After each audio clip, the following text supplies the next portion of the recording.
Con mi buen amigo aquí, Marco, hoy vamos a hacer algo novedoso. Es la primera vez que también nosotros lo hacemos en conjunto. Lo teníamos pensado hace ya algún tiempo hacerlo y lo que pretendemos es que sea una cosa muy natural, como si estuviésemos aquí dos amigos en casa de uno y ahí estuviese, bueno, pues otro amigo a lo que le estamos preparando una comida, un aperitivo. Yo voy a hacer una pequeña introducción y la forma en la que lo vamos a seguir es que cada uno vamos a ir aportando de lo que sabemos. Yo de cocina sé poco, lo que hago en mi casa, pero el especialista es Marco y yo iré, bueno, pues también añadiendo algunas cosas, algunos aspectos desde el punto de vista de la ciencia. Para hacer una introducción, yo tengo aquí tres apuntes. Uno es relacionado con el tema de por qué comemos, para qué comemos. Evidentemente hay un aspecto nutricional, es decir, si no comemos nos morimos en unos cuantos días y eso es algo meramente un instinto animal, pero hay otros aspectos que son importantes y son importantes sobre todo en la cocina, en la comida, en la dieta mediterránea, que es el aspecto hedonista. Es decir, al final yo entiendo que un alimento, una comida, cuando uno está comiendo algo, tiene que bañar todos nuestros sentidos. Es decir, una comida que sea saludable, tiene que oler bien, tiene que saber bien y además es que tiene que entrar también por los ojos. A mí me parece que eso también es muy importante y la comida que hace Marco, yo creo que ya simplemente viéndola ya te apetece comerla. Así que ese aspecto hedonista a mí me parece que es absolutamente vital, el que el alimento bañe todos nuestros sentidos. Hay otro aspecto que es el aspecto de relación, que eso también es muy mediterráneo, es decir, uno cuando está comiendo, normalmente está comiendo con otras personas y normalmente no come con el enemigo. Con el enemigo si acaso te peleas, ¿no? Pero no te vas a comer con él. Entonces tú te acompañas de gente a la que quieres, o amigos, familiares, etcétera, ¿no? Entonces ese aspecto de relación social a mí me parece también que es absolutamente vital, ¿no? Eso lo tenemos en todo el Mediterráneo, lo tenemos en España y todas estas cosas yo creo que no las tenemos que perder. Es decir, hemos estado hablando del aspecto saludable, de las rutas bioquímicas, de hacer esto para la enfermedad cardiovascular y tal, pero estos otros aspectos a mí me parecen tan importantes como todo lo demás, ¿no? El aspecto hedonista, el aspecto de relación, a mí me parece que es absolutamente vital y no lo podemos perder y desgraciadamente lo estamos perdiendo, ¿eh? Ya cada vez vemos más gente comiendo sola, comiendo rápido, simplemente para rellenar el buche y poco más. Bien, quería poner aquí algunos datos encima de la mesa porque a mí me parece que poca gente lo conoce y es el impacto económico que tiene el turismo gastronómico. Voy a leer algunos datos que posiblemente yo creo que a la mayoría de los que están aquí le van a impresionar. Estos son datos de hace un año y medio, 2 años, no tengo los actualizados, pero se pueden hacer una idea de por dónde va la cosa. El turismo gastronómico es el primer motivo de elección de España como destino turístico, el primero. Un total de 9,5 millones de turistas internacionales realizan actividades gastronómicas en nuestro país. 9,5 millones. El 15% de los turistas que vinieron el año pasado a España tuvo como motivación principal comer. Es decir, vinieron no a bañarse, no a tomar el sol, sino que vinieron a comer. Ayer nos lo dijo Joan Roca. Yo sé que en Joan Roca y bueno, todos los restauradores famosos estos te dicen que mucha gente viene, por ejemplo, de Nueva York, coge un avión, van a comer o a cenar allí y se vuelven otra vez a su país, ¿no? Eso hay que tener mucho dinero, evidentemente, pero bueno, es un tipo de turista que merece la pena luchar por él porque es un turista de alto poder adquisitivo. La industria agroalimentaria española es el sector que genera más empleo y esto también es poco conocido. La gastronomía y la alimentación aportan el 25% al PIB español, el 25%. La nueva gastronomía saludable, solidaria, sostenible y gratificante se ha convertido en una de las actividades más importantes del ser humano y ha adquirido un papel fundamental en la economía española y de otros países. Por tanto, no solamente estamos hablando de salud, no solamente estamos hablando de de partir con los amigos, de algo hedonista, sino que estamos hablando también de la importancia económica que tiene todo esto, no solamente nutrirse, sino que estamos aquí hablando de una industria que tiene un poder impresionante. Yo voy a terminar ya esta pequeña introducción para que ahora ya Marcos continúe, pero yo quería aportar aquí algún detalle. ¿Por qué no una gastronomía saludable? Es decir, ¿por qué no meter dentro de esta oferta gastronómica una oferta de gastronomía saludable? Precisamente la gente que más poder adquisitivo tiene son los que más, pueden ser los que más enfermedades crónicas tengan, porque son generalmente gente más mayor y además son gente la más sensible a todo esto, a cuidarse su salud. Por tanto, posiblemente introducir esa temática de gastronomía saludable a mí me parece que es una oportunidad magnífica porque estamos en un país que todo el mundo lo asocia a sol, a playa, a diversión, a hedonismo y también a salud. Así que me parece que ese es un aspecto importante. Ofrecer algo que ofrezca una experiencia gastronómica unida a salud, que la gente entienda que con esa comida va a mejorar su salud, me parece que es muy interesante y puede ser una forma de diferenciación de otros países. A mí no se me ocurriría nunca ir a Gran Bretaña a tomar algo que me vaya a beneficiar mi salud. Nunca. Sin embargo, aquí en España yo creo que la mayoría de la gente sí ya de principio asociaría eso, ¿no? Bueno, te doy la palabra y seguimos ya la... Muchas gracias. ¿Se me oye? Bueno, bienvenido, gracias por estar aquí. Me acompaña Rocío Valero, que es la responsable de creatividad y un poco la que en mi mano derecha en Cerro Puerta. Ella va a elaborar 3 tapas, pero yo quería comentar así algunas cosas que creo que son importantes y que pueden dar pie a que expliquemos un poco las tapas. Creo que deberíamos de situarnos hacia dónde está la alta gastronomía, cuál es el camino que lleva, hacia dónde nos lleva. Y en esencia creo que son 2 parámetros fundamentales. Por un lado, el afinamiento de las técnicas de elaboración, que ahora abordaremos conforme vayamos cocinando. No podemos calentar aquí nada, pero lo vamos a explicar de la mejor manera posible. Por un lado, las técnicas de cocina, afinación de temperaturas de cocción, afinación de tiempo, técnicas nuevas con aparatos nuevos, con inducción, de vapor, microondas, que nos hacen avanzar sobre elaboraciones más ajustadas técnicamente. Y por otro lado, por supuesto, la cocina al vacío, y por otro lado, los productos. Se busca la excelencia en el producto. Y la excelencia en el producto no solamente es el comprar la quisquilla más grande que haya en el mercado y más fresca. La excelencia en el producto es el kilómetro cero, es el comprarle al agricultor de cercanía, donde se evitan intermediarios, donde en el menú interpretamos nuestro entorno, al que tenemos que estar agradecidos, porque además vivimos en un sitio privilegiado. Y como no podía ser de otra manera, el aceite de oliva debe de entrar dentro de esos productos excelsos y excelentes hacia donde la alta gastronomía y la dieta mediterránea representa. ¿De acuerdo? Bueno, pues Rocío, vamos a comenzar primero con un aperitivo de un hummus. De piñones y almendras. Un hummus que hemos sustituido una parte del garbanzo por almendra, buscando un poco de enlace aromático. 2 partes de almendra, 1 de garbanzo, aceite de oliva virgen extra, por supuesto, un poco de comino también, a la forma del hummus tradicional, un poquito de zumo de limón, sal y pimienta, gracias, y luego lo hemos terminado con un puré de piñones, que lo que le hemos hecho es turbinarlo, hacer una pasta, colarlo para que eliminase su aceite, la mayor parte de su aceite, y sustituir ese aceite por aceite de oliva virgen extra. El pineno, que es un componente aromático muy importante dentro del piñón, encuentra terpenos también coincidentes en el aceite de oliva virgen extra y se van a potenciar mutuamente, ¿vale? No lo he comentado, pero lo comento ahora. Cuando finalicemos vamos a tener la oportunidad de probar estos 3 bocados que estamos preparando, ¿vale? Y que está haciendo Rocío. Simplemente hemos utilizado la técnica de la emulsión y la mezcla en frío y vamos a ir avanzando un poco sobre el comportamiento del aceite de oliva.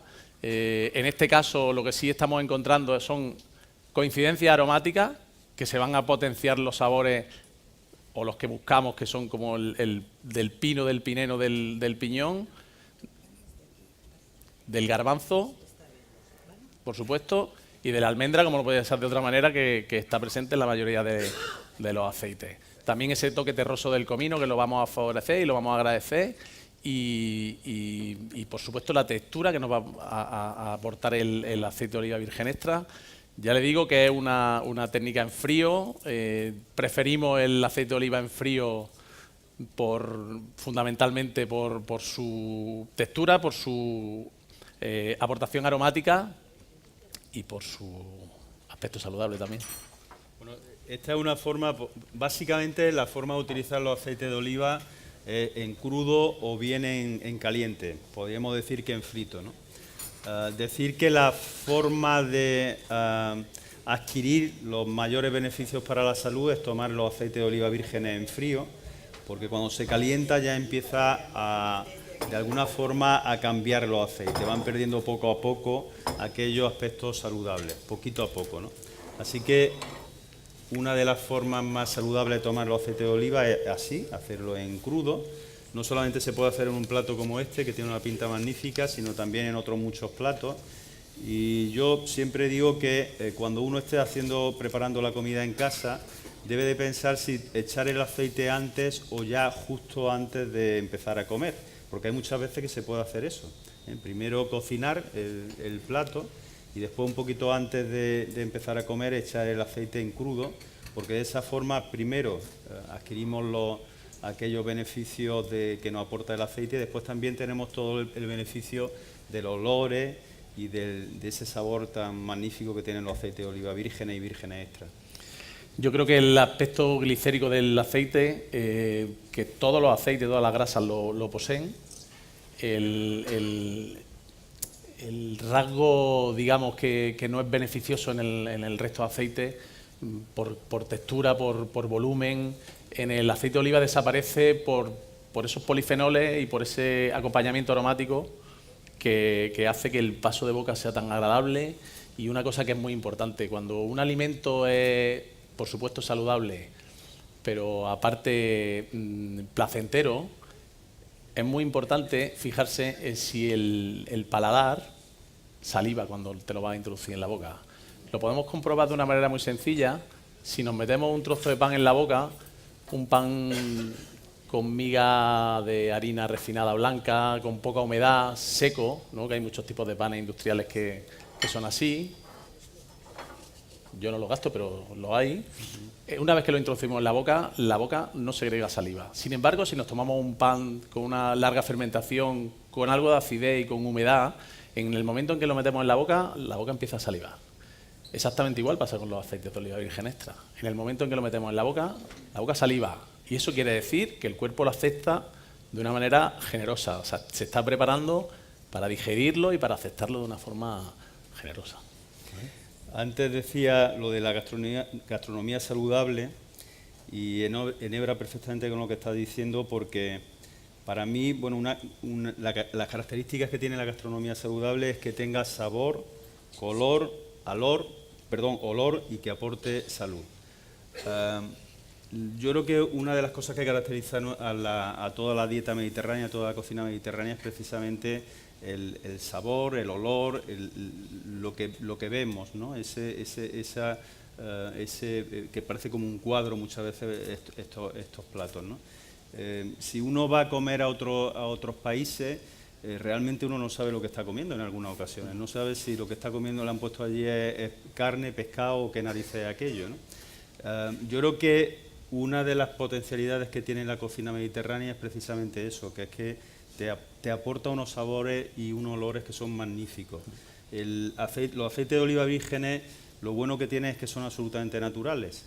Es que pican, es que amargan, es que huelen a fruta, y a mí me parece que eso es una joya, ¿no? Perder eso es perder calidad de vida, y nosotros afortunadamente lo tenemos con todo esto. A mí me surgen muchas ideas, yo intentaré ser lo más ordenado posible, pero creo que a la hora de cocinar, todos los aspectos negativos que ven la gente que no está acostumbrada a tomar aceite de oliva virgen extra y sobre todo un picual, ¿no? que es el que más nos atañe a los de Jaén, aunque haya gente de fuera, ¿no? Creo que si reflexionamos un poco sobre el comportamiento de los picantes y los amargos, ¿no? Ya no digo de los aromas a frutos secos, o a flores o a especias como la alcarabea, que en alguna cata la hemos encontrado. ¿A cuántos platos se les termina con un golpe de molinillo de pimienta? ¿Para qué? Para darle un poco de fuerza, de punch, de picante y de que las papilas gustativas espabilen, ¿no? Y que los bocados sean mucho más jugosos. Con el aceite de oliva ya lo tenemos. El amargo también motiva un poco al paladar a que se pongan en funcionamiento todos estos sensores, y que funcione un poco mejor, ¿no? el hecho de alimentarse y que sea más placentero. ¿De acuerdo? Si quieres pasamos a la siguiente receta y vamos abordando también un poco la parte caliente, fría, caliente con el aceite, que yo creo que es lo más importante y donde José Juan nos puede aportar una información que yo creo que puede ser de muchísimo interés. A continuación, Rocío ha elaborado un tomate en escabeche, un tomate cherry, fundamentalmente un escabeche clásico y tradicional en el que se aromatiza un aceite de oliva virgen extra, en este caso un picual, con las especias que se seleccionan, en este caso alcarabea, pimienta negra, semilla de cilantro y clavo, ¿vale? Un clavo muy especial. Explica qué es alcarabea, porque la mayoría de la gente no lo sabe. Bueno, la alcarabea es una especia, por aquí la tenemos, por el que la quiera probar. Es una especia que se usaba tradicionalmente en Andalucía, en Al-Ándalus, que ahora también se utiliza mucho en el centro de Europa para bollería y demás, y que tiene un perfil muy parecido visualmente al comino, pero que tiene un toque muy mentolado, menta seca, y muy anisado también. Es muy fresca, nosotros lo utilizamos mucho para fondos de carne, le da mucha expresividad y creo que refleja muy bien el territorio porque tiene esa terrosidad del comino, un poco más elegante, más marcada, pero el anisado y el mentolado que creo que puede ser muy interesante. Entonces, no, tú tranquila. Rocío ha hecho además una receta originalmente suya, unos tomates en escabeche, como he dicho, aromatizando un aceite de oliva virgen extra, a poca temperatura, a fuego suave, y luego ha introducido cebolla, por supuesto, y mucha cantidad de ajo, ¿de acuerdo? Al final se nos queda un caldo en el que cocemos los tomates cherry previamente caldados y pelados, para facilitar luego el bocado.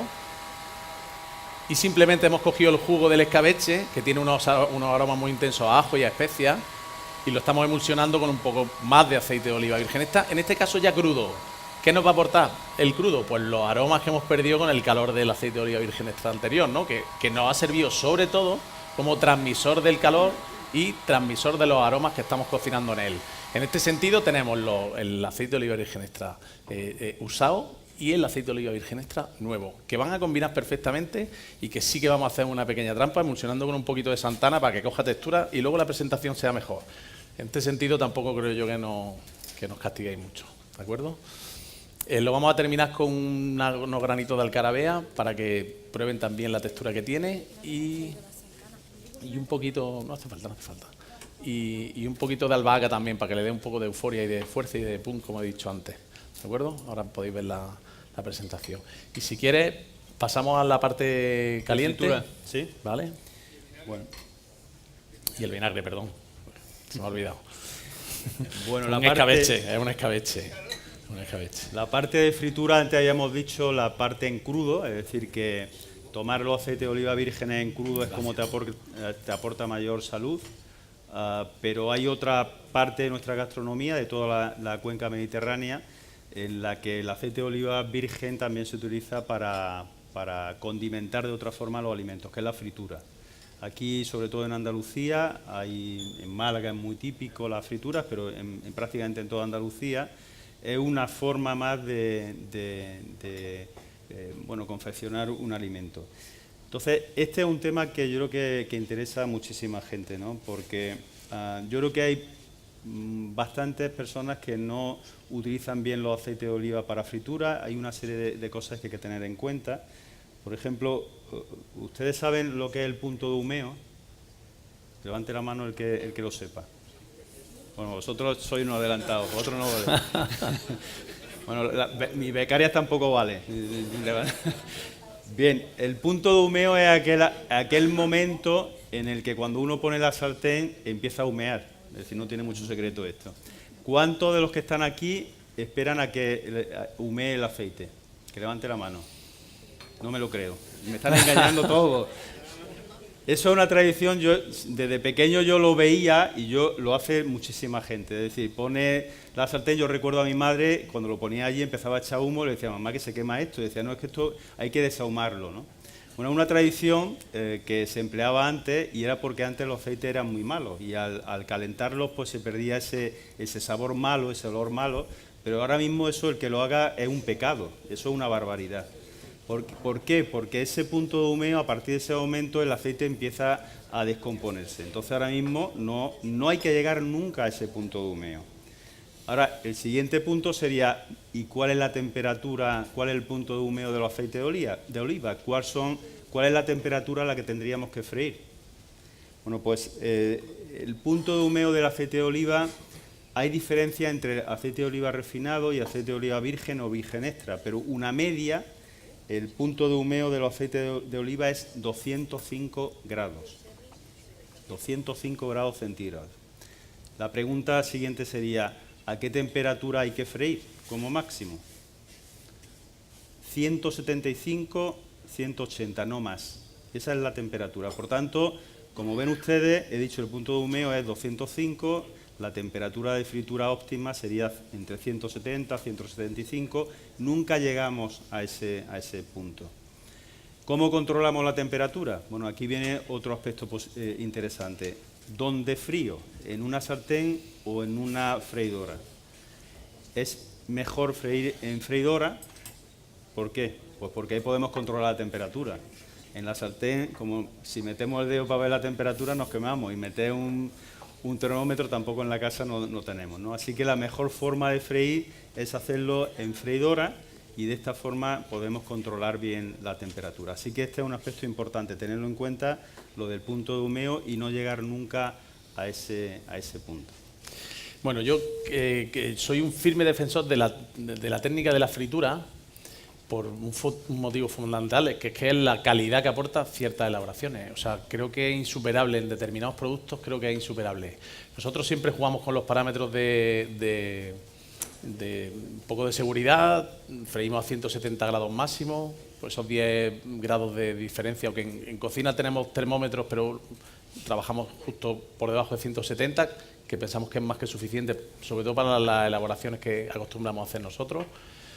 Se trabaja desde 140 hasta 170, evidentemente. A 140 cuando el perfil del alimento es lo suficientemente gordo, en este caso, para que el calor le llegue al interior. ¿Por qué es una técnica que yo pienso y por qué es una técnica que yo pienso que es buena y por qué defiendo?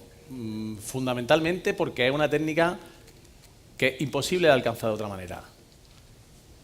Con una fritura buena, con una fritura perfecta, con una superficie seca, bien por un paso de harina o bien por un empanado, lo que logramos en el interior es una cocción en su mismo jugo. O sea, si cocemos eso, si hervimos ese alimento, lo que vamos a hacer es que el agua entre dentro y que los jugos salgan fuera y vamos a perder intensidad de sabor. Y si freímos, los jugos de dentro permanecen en el centro y el exterior se cristaliza, aportando caramelización y el interior cociéndose dentro de sus propios jugos. A mí me gusta mucho poner el ejemplo de un boquerón, que creo que es un pescado delicadísimo, que en cuanto toma calor se deshace y sin embargo con la fritura creo que alcanza cotas maravillosas. A mí por lo menos me gusta muchísimo. O una ortiguilla, que es un bocado también delicioso, donde tiene el exterior completamente crujiente, ¿no? Caramelizado, porque además que está crujiente, y el interior líquido. O sea, eso no se puede conseguir de otra manera y eso es con una fritura. ¿Por qué utilizamos aceite de oliva? En primer lugar, porque absorbe menos aceite. No es que sea saludable, es que absorbe menos aceite. Y al final lo que estás comiendo, porque dice mucha gente, es que la fritura es muy buena para lo que es, ¿no? Hay que comer solo y exclusivamente fritura, como decían ayer, pero bueno, es una técnica que la tenemos a nuestro servicio y que hay que defender. Si es que tomamos menos aceite, se gasta menos aceite, da más rendimiento el aceite que estás utilizando en la freidora. Al final, si un alimento lo cocinas con una grasa de calidad, la grasa que te estés comiendo, te la estás comiendo de calidad. Y si además tomas menos grasa, pues mucho mejor, ¿no? Además, Claro. además le aporta al alimento todo aquello que estábamos hablando antes. Los componentes minoritarios se lo está aportando al alimento que después vamos a tomar. Otro aspecto interesante de lo que hablaba antes de la temperatura, si nos pasamos de temperatura el aceite, ¿qué sucede? Es decir, ¿simplemente se degrada o puede suceder algo más? Bueno, antes hemos estado hablando de los plaguicidas y todo esto, de lo malo que podría ser, hipotéticamente y tal. Bueno, si nos pasamos en temperatura es que los aceites pueden generar sustancias que son nocivas. Es decir, la acroleína es una de ellas, que está relacionada directamente con la enfermedad de aterosclerosis, así que no tratar bien a los aceites puede ser también un problema. Así que hay que saber los beneficios que te aporta y después también tienes que saber utilizar bien este aceite en fritura, porque si no podremos estar bueno, favoreciendo la aparición de sustancias que no son buenas. Otro aspecto que también ha legislado muy recientemente, creo que entró en vigor el 11 de abril, la EFSA, fue con la acrilamida. Es decir, cuando uno fríe, por ejemplo, algo que todos conocemos, las patatas fritas, hay mucha gente que le gusta que sean muy tostadas, ¿no? Bueno, al tostarse tanto, ahí se produce una sustancia que es la acrilamida, que hay que tener cuidado porque tiene también efectos que no son beneficiosos para la salud. Así que una buena fritura tiene que quedar el alimento doradito, pero no tiene que quedar quemado. Con esto lo que quiero decir es que freír es un arte también. Freír no es fácil, tampoco es que haya que hacer un máster, pero bueno, hay que tener algunos criterios y tener en cuenta algunas cosas y esto me parece interesante. Y para tener ese aspecto crujiente que dice Marco, bueno, pues todo esto hay que considerarlo. Fundamentalmente superficie seca, que puede ser secándola con papel o añadiéndole harina o un empanado o bien en colante industrial, que lo hay neutro sin aporte de sabor, bien con huevo batido, bien con leche. La técnica de casa de cada uno, al final, en definitiva, lo que necesitamos es una superficie seca. Seca para que no refrigere el interior del producto y para que dentro del producto alcance temperaturas cercanas a los 100 grados, aunque en el exterior tengamos los 170, ¿no? Que las cocciones sean rápidas, que sean efectivas, que las proteínas evolucionen y que las raspas del pescado se desprenda la carne perfectamente y que al final y en definitiva, que es a donde nos dirigimos, que el bocado sea celso, que el bocado sea rico. Hay algunos, porque podríamos preguntar ahora, bueno, estamos hablando solamente de aceite de oliva, pero ¿y el resto de grasas que se utilizan? Porque, a ver, en la mayoría de los restaurantes, en muchos de ellos, en muchos bares, yo creo que utilizan, por dinero, yo creo que fundamentalmente no utilizan aceite de oliva virgen de calidad, sino que lo que utilizan al final son otro tipo de grasas, ¿no? Entonces, ¿cómo se comportan estas grasas en una fritura, que es lo más habitual? Bueno, un poco siguiendo con lo que he comentado anteriormente, ¿qué productos pueden aparecer?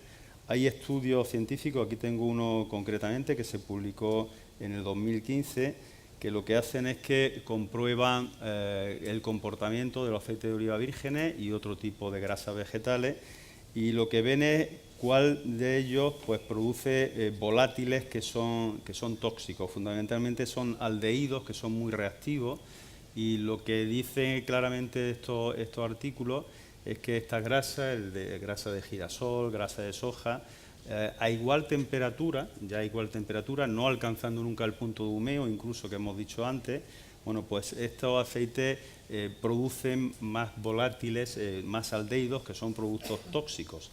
Así que de aquí podríamos decir, la siguiente pregunta sería, ¿cuál es el aceite mejor para freír? Bueno, pues el aceite mejor para freír es, sin lugar a duda, que aceite de oliva vírgenes altos en fenoles. ¿Por qué altos en fenoles? Pues porque los fenoles le dan las características de antioxidantes. Los antioxidantes al final lo que hacen no solamente al ingerir los aceites para nosotros nos protegen de la salud, sino que los antioxidantes también están protegiendo al mismo aceite de la oxidación. Y al final cuando se calienta un aceite lo que estamos haciendo es oxidando. Si hay muchos antioxidantes, la termoestabilidad de ese aceite es mucho mayor. Así que es el mejor aceite para freír, son los aceites de oliva vírgenes con altas cantidades en fenoles. Bueno, pues yo voy a presentar el último plato y vamos a entrar, si te parece, en técnicas de cocciones a bajas temperaturas, donde creo que puede ser interesante el aporte del aceite de oliva virgen.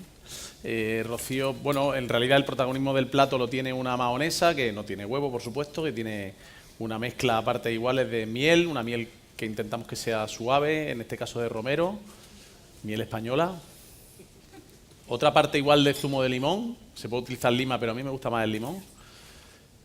Y por último, aceite de oliva como vehículo conductor entre la acidez extrema del limón y el contenido dulce y floral de la miel. Al final una emulsión donde el protagonismo, sin ninguna duda, lo tiene el aceite de oliva, y en este caso un virgen extra. Para acompañarlo, en otras ocasiones hemos elaborado otros platos, como algunas verduras, coles azufradas, donde apaga un poco ese tono azufrado, y en este caso hemos utilizado una fruta, piña, fresa y manzana, donde también enlaza aromáticamente entre la miel y el aceite de oliva virgen extra, y que espero que ahora disfrutéis. Como decía, mientras Rocío termina, yo creo que es interesante abordar técnicas de cocina que están ahora mismo entrando en la alta gastronomía, por supuesto, y en la gastronomía doméstica, como es la cocción a baja temperatura, donde la cocción a baja temperatura ha existido siempre, que es un confitado, ¿no? Si nos ponemos a pensar en un bacalao al pil pil, es una cocción a baja temperatura de un pescado en un aceite de oliva virgen. Pero ahora ya están entrando en juego factores mucho más modernos, mucho más evolucionados, como es la cocina al vacío, donde el papel del aceite de oliva es fundamental porque hace de vehículo conductor del calor de una manera mucho más efectiva, y además encapsula al alimento para evitar que salgan los jugos y pierda jugosidad, y por supuesto aromas también. Si miramos los baremos de temperatura en las elaboraciones tanto de pescado como de carne, en pescado, en las cocciones al vacío, no superamos los 55 grados, y en las carnes no superamos, si no queremos, los 65 grados. Podemos hacer cocciones a 65 grados de 24 horas para un cordero, por ejemplo, o cocciones para un bacalao de 8 minutos a 50 o 55 grados, ¿vale? Cada uno busca su punto, cada cocinero, cada cocina busca su receta particular, pero al final lo que quiero transmitir que es: los aceites de oliva virgen extra empiezan a perder aroma a partir de los 65 grados, si no me equivoco.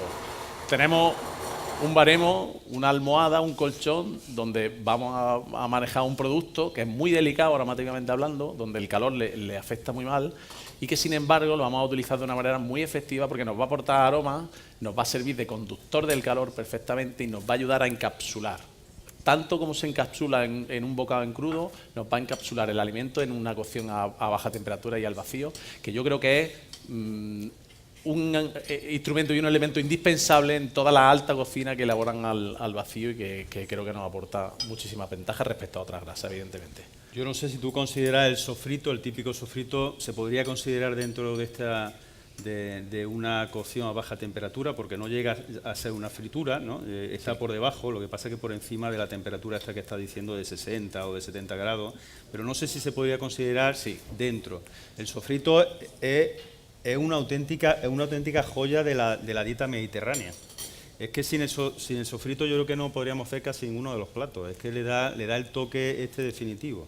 Así que el sofrito, por ejemplo en el estudio Predime, lo que se le aconseja a los pacientes es que hagan sofrito, porque es una auténtica maravilla. Ahí hay tomate, hay pimiento, hay cebolla, hay ajo, y eso, vamos, olvídense de la pastilla esta de Becren y todas esas cosas. Si al final lo tenemos muy fácil, si al final es, como ha dicho Marcos, coger las cosas que tenemos más cerca, las cosas más habituales, lo que hemos tenido toda la vida en las cocinas, y seguir lo que se ha hecho toda la vida. Así que es un plato muy, muy fácil y es una auténtica joya para el paladar y para la salud. Sí, yo creo que la clave del sofrito y de un buen sofrito es el aceite de oliva virgen que se utiliza.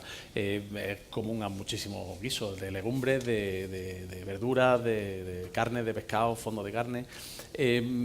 Yo creo que tiene su importancia, y que creo que es fundamental, y es lo que comentaba al principio y lo que el otro día también comentábamos, es que los sofritos están buenos porque tienen aceite, porque en realidad hay tantísimos platos que tienen esos ingredientes que luego no transmiten nada, que un sofrito está bueno porque tiene aceite de oliva virgen extra y eso realmente lo hace estar mucho más goloso, mucho más sabroso y tener mucha más importancia, ¿no?, gastronómica. Yo creo que es interesantísimo.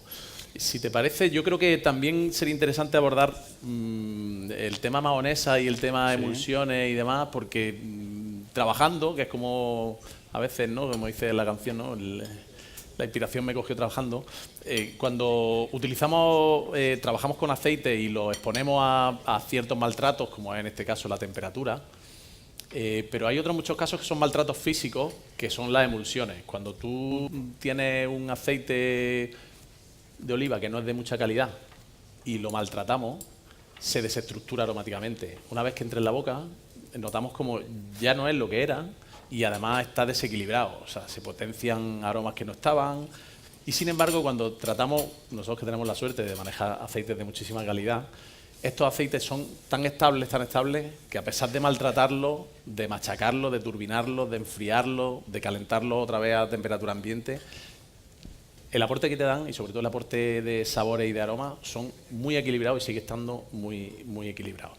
Esto es una mahonesa que en realidad no tiene huevo y que le decimos mahonesa porque tiene aspecto de mahonesa, al tener este aspecto blanquecino, que yo cuando hablamos de mahonesas con aceite de oliva o mahonesas con aceite de semilla, yo lo tengo clarísimo.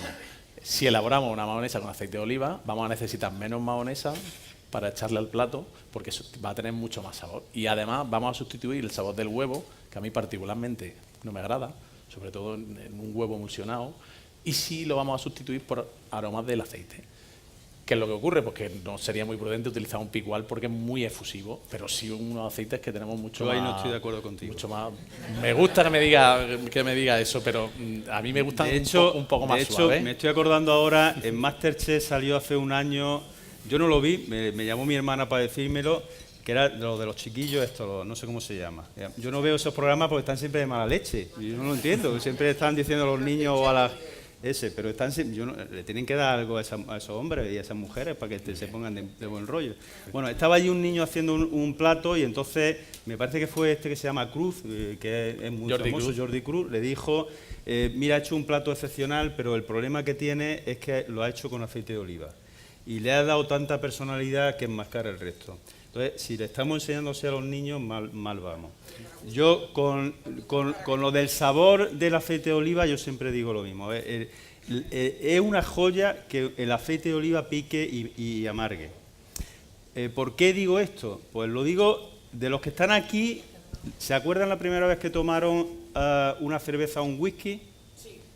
¿Y qué cara pusieron? La de un chino, ¿no? Hacía así, ¿no? Porque... Es decir, la cerveza está amarga, pero ya insistes tú, insistes y al final es que no te quiten tu cerveza fresquita, ¿no? Es decir, son sabores que te enganchan. Y el que prueba el aceite de oliva de la variedad picual y le pique la amarga, después que no te ponga una arbequina planito. Entonces, yo creo que tiene tanta personalidad estos aceites con ese picor, que el que lo prueba de ahí no sale, y no sale para bien. Así que por eso te digo que no estoy de acuerdo contigo en eso.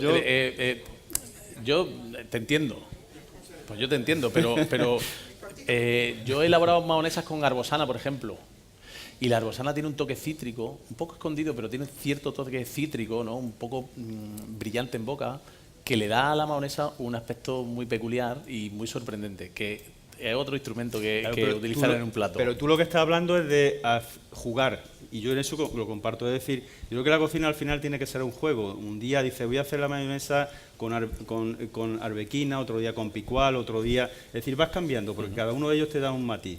Pero de lo que estaba hablando es que había un mito de que de ninguna de las formas, primero, echar aceite de oliva para hacer una mayonesa. Ese era un mito que se extendía. Y ya, bueno, ya si entraba a poner aceite de oliva virgen, ya picual, que ni se te ocurra, ¿no? Entonces, lo que digo es que hay que jugar. Es decir, ensayen, no se crean nada de lo que le digan el resto, pruébenlo. Y cuando lo prueben verán que ahí está el secreto de la cocina, que es ensayar, me parece. Y además mucho más intensa de sabor, con lo cual utilizamos menos mahonesa que engorda.